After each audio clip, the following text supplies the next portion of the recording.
بالله من الشيطان الرجيم. بسم الله الرحمن الرحيم.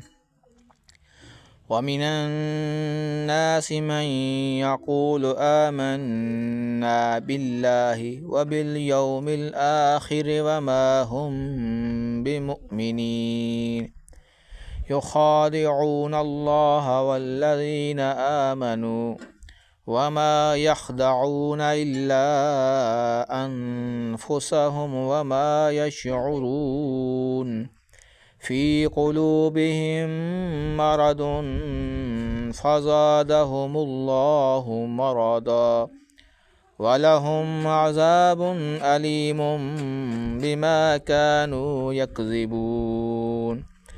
وإذا قيل لهم لا تفسدوا في الأرض قالوا إنما نحن مصلحون ألا إنهم هم المفسدون ولكن لا يشعرون. صدق الله العظيم.